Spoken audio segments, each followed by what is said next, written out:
The huge dump of files in the Jeffrey Epstein case have been shocking on a number of levels. You've got famous, wealthy, powerful people corresponding with someone who, in many cases, was a convicted sex offender at the time.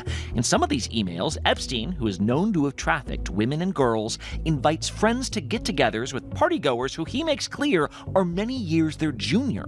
And yet, while some of this has prompted embarrassment, distancing, in some cases resignations in the business world, there have not been a ton of clear-cut consequences for the Americans on the other end of these emails.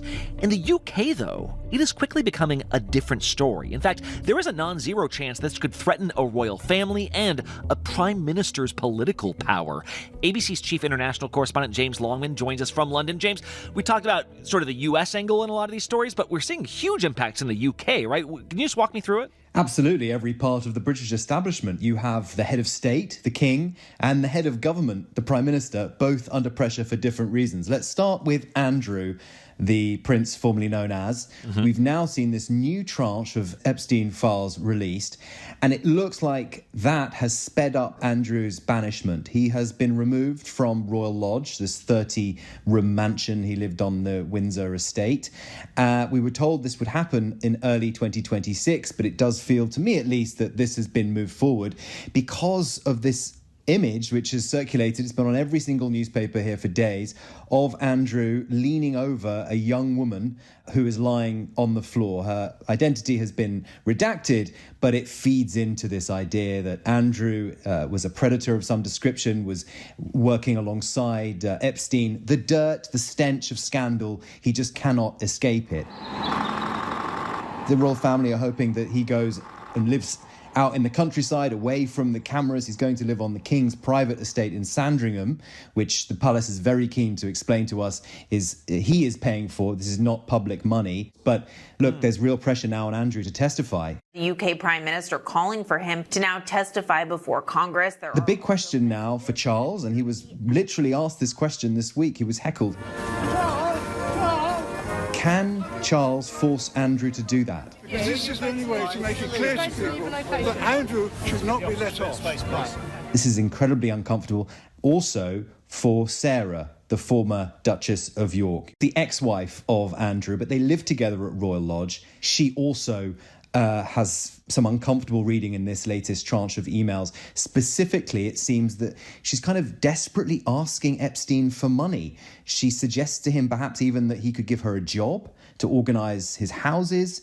She calls him her pillar, that he's something of a brother to her. She says that she's alone and traumatized. And so she too has now been ostracized. She has lost her own charity, which has been rolled up as a result of these latest revelations. So this is really tricky for the royal family. And Andrew might be tucked away in that farm in the countryside, but there's every chance that he'll be forced to testify, if not in person, then via Zoom. Right. Although, like you said, that pressure would have to come from his family. It's not like a legal requirement. But the people you're describing so far, James, these are people who had been corresponding with Epstein on some level, right? That's confirmed. It's not a given that it's an admission of guilt. It's not necessarily verified, but it is confirmed that they were going back and forth with him.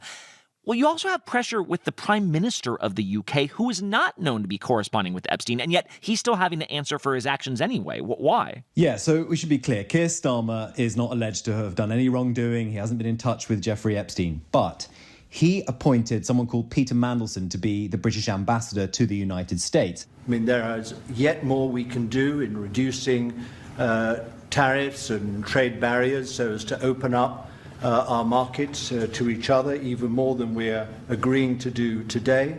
This is someone who's been on the political scene for years. He's credited with building the new Labour movement alongside Tony Blair.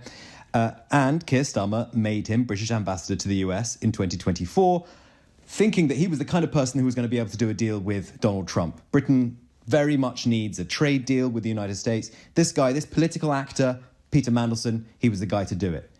Now it's emerged in this latest tranche of files that Peter Mandelson may have leaked sensitive market information to Jeffrey Epstein in 2009 when Mandelson was business secretary in the UK. He was part of the Labour government back then too.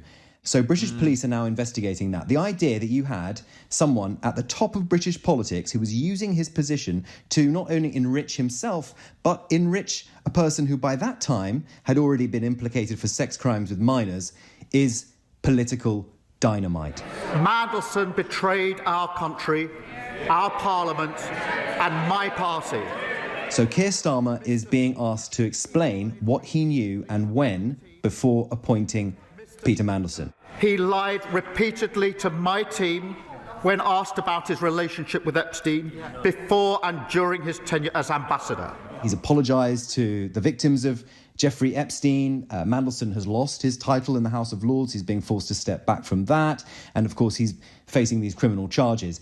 But it has left the Prime Minister exposed, fighting for his political life.